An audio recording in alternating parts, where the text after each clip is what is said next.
Assalamualaikum warahmatullahi wabarakatuh. Halo semuanya, selamat datang di video pembelajaran ekonomi.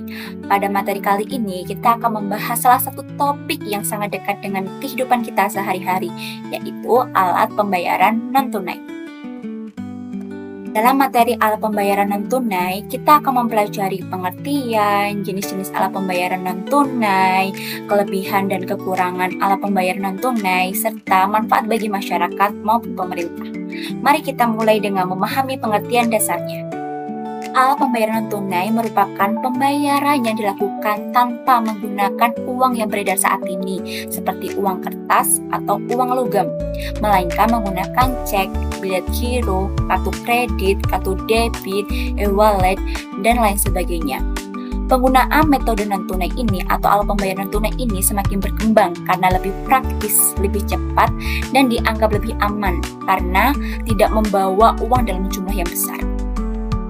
Sekarang kita memasuki ke bagian yang paling penting, yaitu jenis-jenis alat pembayaran non-tunai.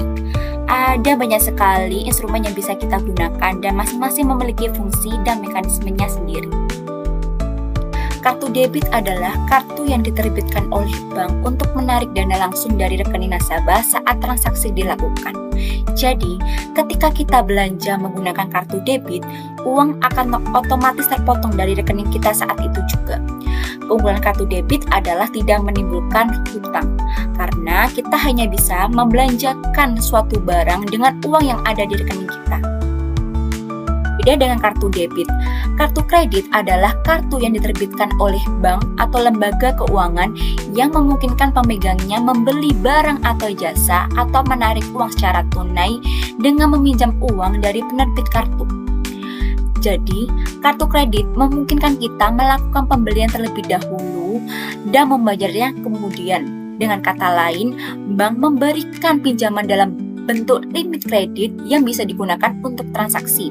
Jika tagihan tidak dibayar penuh sebelum jatuh tempo, barulah dikenakan bunga. Kartu kredit sangat bermanfaat untuk transaksi besar, pembayaran online, atau kebutuhan darurat, tetapi harus digunakan secara bijak agar tidak menimbulkan hutang. Terdapat beberapa perbedaan penting antara kartu debit dan kartu kredit yang perlu kita ketahui. Yang pertama yaitu ada sumber dana.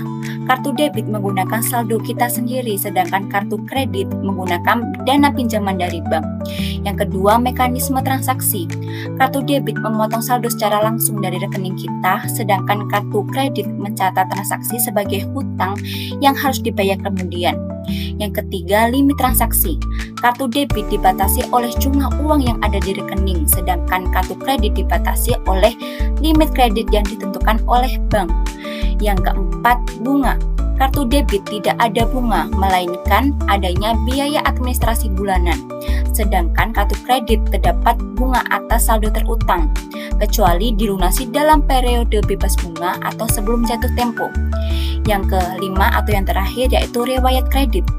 Dalam kartu debit tidak membangun adanya riwayat kredit, akan tetapi sebaliknya kartu kredit membangun adanya riwayat kredit.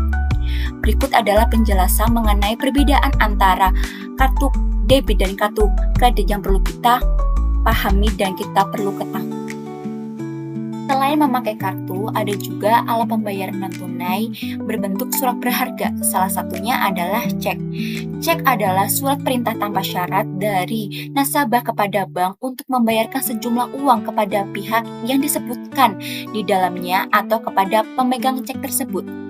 Agar sah digunakan, cek harus memenuhi beberapa syarat formal seperti pada surat cek harus tertulis perkataan cek. Lalu surat cek harus berisi perintah tak bersyarat.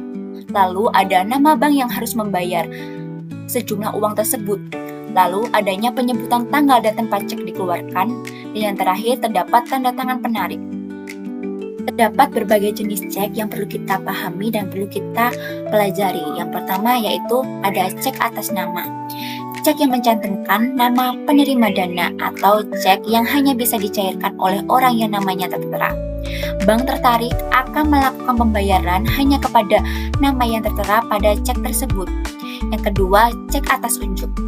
Cek yang tidak mencantumkan nama penerima dana atau cek dapat dicairkan oleh siapapun yang membawanya ke bank. bank tertarik akan melakukan pembayaran kepada siapapun yang membawa cek tersebut dan menunjukkan kepada bank tertarik. Yang ketiga ada cek silang. Cek silang adalah cek yang ditandai dengan 2 garis sejajar melintang di sudut kiri atasnya, di mana cek tersebut tidak bisa dicairkan secara tunai, melainkan harus disetorkan langsung ke rekening bank penerima untuk dipindah bukukan. Dan yang terakhir ada cek kosong. Cek kosong adalah cek yang diterbitkan tanpa saldo yang cukup di rekening penariknya pada saat dicairkan. Cek jenis ini beresiko menimbulkan masalah hukum bagi penariknya. Selain cek, terdapat juga biliet giro. Biliet giro adalah surat perintah tanpa syarat dari nasabah kepada bank untuk memindah bukukan sejumlah uang dari rekeningnya ke rekening pihak penerima. Berbeda dengan cek, biliet giro tidak dapat dicairkan secara tunai. Alat pembayaran non-tunai ini lebih banyak digunakan untuk transaksi perusahaan atau bisnis, dikarenakan lebih aman dan lebih terkontrol. Adapun syarat-syarat yang harus dipenuhi dalam menggunakan biliet giro. Yang pertama yaitu terdapat nama dan nomor biliet giro yang bersangkutan. Lalu ada nama tertarik atau bank yang memindah bukukan sejumlah uang. Lalu ada perintah yang jelas dan tanpa syarat.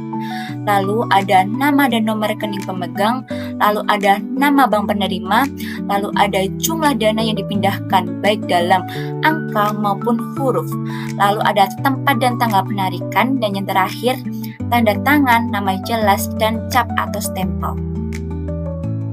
Selanjutnya kita akan membahas mengenai perbedaan antara cek dan biliet giro. Aspek pertama yaitu tujuan. Cek bertujuan untuk melakukan pembayaran tunai maupun non-tunai, sedangkan biliet giro itu untuk memindah bukukan sejumlah uang kepada penerima biliet giro tersebut. Lalu pencairan. Cek dapat langsung dicairkan, sedangkan biliet giro tidak dapat dicairkan secara tunai. Lalu ada aspek keamanan. Cek dinilai kurang aman dikarenakan bisa dicairkan siapa saja jika cek tersebut atas unjuk.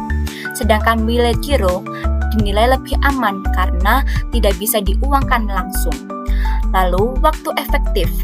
Cek waktu efektifnya dapat dicairkan secara langsung, sedangkan biliet giro sesuai tanggal efektif yang terdapat dalam biliet giro tersebut. Lalu kegunaan. Cek cocok untuk transaksi kecil atau pribadi, sedangkan biliet giro cocok untuk transaksi bisnis atau perusahaan. Lalu, aspek terakhir yaitu pencairan. Cek dapat dicairkan oleh siapapun, terutama cek atas unjuk. Lalu, biliet giro. Biliet giro pencairannya hanya dapat dilakukan kepada penerima biliet giro atau nama yang terdapat dalam biliet giro tersebut. Jenis alat pembayaran non-tunai lainnya yaitu ada e-money atau uang elektronik, yang merupakan alat pembayaran yang nilai uangnya tersimpan secara elektronik pada chip atau server dan digunakan untuk transaksi kecil hingga menengah. Contoh e-money yaitu Flash BCA, Mandiri e-money, Brizi BRI, dan Tapcash BNI. Nah, biasanya e-money digunakan untuk pembayaran cepat seperti transportasi umum, tol, parkir, dan pembelian di minimarket. Selanjutnya ada internet banking atau mobile banking, yang merupakan layanan perbankan melalui internet atau aplikasi di smartphone untuk melakukan transaksi seperti transfer, pembayaran tagihan, dan pembelian. Nah, dengan adanya internet banking atau mobile banking ini membuat aktivitas keuangan menjadi lebih efisien dan dapat dilakukan di mana saja. Selanjutnya ada dompet digital atau e-wallet, yang merupakan aplikasi yang berfungsi untuk menyimpan uang secara elektronik dan melakukan berbagai transaksi keuangan seperti membayar tagihan, membeli pulsa, atau berbelanja online. Contoh e-wallet adalah OVO, ShopeePay, Dana, Link-Aja, dan GoPay. E-wallet memiliki keunggulan, yaitu proses transaksi yang lebih cepat, sering menawarkan promo, dan tidak memerlukan kartu fisik. Selanjutnya, kita akan membahas mengenai KRIS atau Quick Response Code Indonesian Standard, yang merupakan sistem pembayaran yang menggunakan kode QR yang distandarisasi oleh Bank Indonesia untuk memudahkan transaksi non-tunai melalui berbagai aplikasi pembayaran digital. Kris sangat mempermudah transaksi di berbagai tempat, mulai dari warung kecil hingga pusat perbelanjaan besar. Oke, selanjutnya kita akan membahas mengenai kelebihan dan kelemahan alat pembayaran non-tunai. Kita bahas mengenai kelebihan alat pembayaran non-tunai terlebih dahulu. Yang pertama, kepraktisan dan kecepatan. Dengan alat pembayaran non-tunai, proses transaksi menjadi jauh lebih cepat karena kita tidak perlu menghitung uang tunai atau menunggu kembalian. Lalu yang kedua, ada keamanan fisik. Dengan tidak membawa uang tunai, resiko kehilangan atau pencurian uang dapat berkurang. Alat pembayaran non-tunai juga dilengkapi fitur keamanan tambahan seperti PIN atau verifikasi digital. Yang ketiga, ada pelacakan keuangan, di mana setiap transaksi yang dilakukan akan tercatat otomatis, sehingga memudahkan kita mengecek kembali pengeluaran dan mengatur keuangan secara lebih tertib. Yang terakhir, ada fleksibilitas, di mana alat pembayaran non-tunai dapat digunakan dalam berbagai situasi, baik untuk belanja offline, transaksi online, maupun pembayaran layanan sehari-hari sehingga lebih mudah menyesuaikan kebutuhan. Oke, selanjutnya kita akan membahas mengenai kekurangan alat pembayaran non-tunai. Yang pertama, ada ketergantungan teknologi. Sistem non-tunai memerlukan jaringan internet, listrik, dan server yang stabil. Jika terjadi gangguan, maka mengakibatkan transaksi menjadi terhambat. Yang kedua, potensi konsumtif, di mana karena proses transaksi sangat mudah, pengguna dapat menjadi lebih boros dan kurang memperhitungkan pengeluaran. Lalu yang ketiga, ada resiko data, di mana jika pengguna tidak berhati-hati dalam menjaga keamanan akun, data atau informasi pribadi bisa saja disalahgunakan oleh pihak yang tidak bertanggung jawab. Dan yang terakhir, ada biaya tambahan. Beberapa layanan non-tunai memiliki biaya administrasi, biaya top up, atau biaya transfer tertentu yang perlu diperhatikan. Itulah kelebihan dan kelemahan dari alat pembayaran non-tunai. Oke, setelah mengetahui kelebihan dan kekurangannya, sekarang kita bisa melihat bagaimana alat pembayaran non-tunai memberikan manfaat bagi masyarakat maupun pemerintah. Yang pertama, manfaat bagi konsumen. Penggunaan alat pembayaran non-tunai memberikan beberapa manfaat penting. Yang pertama, meningkatkan efisiensi karena transaksi lebih cepat dan tidak memerlukan uang fisik. Yang kedua, mempermudah pembayaran di berbagai tempat, baik secara offline maupun online. Selain itu, konsumen juga lebih mudah mengatur keuangan karena seluruh riwayat transaksi tercatat dengan jelas. Selanjutnya, manfaat bagi pemerintah. Bagi pemerintah, penggunaan non-tunai membantu meningkatkan inklusi keuangan, yaitu membuka akses layanan keuangan bagi lebih banyak masyarakat. Selain itu, transaksi non-tunai menciptakan jejak digital, sehingga aktivitas ekonomi menjadi lebih transparan dan mudah dipantau. Hal ini juga mendukung stabilitas sistem ekonomi atau keuangan karena dapat membantu mencegah peredaran uang palsu dan mendukung efektivitas kebijakan moneter. Nah, itu adalah manfaat dari alat pembayaran non-tunai bagi konsumen atau masyarakat dan bagi pemerintah. Sekarang saatnya quiz time. Silahkan scan QR code yang ada di layar ini untuk mengerjakan kuisnya ya. Dan uji pemahaman kalian tentang materi yang sudah kita pelajari hari ini. Setelah selesai mengerjakan kuis, jangan lupa untuk menekan tombol submit ya. Terima kasih sudah mengikuti pembelajaran hari ini dengan baik.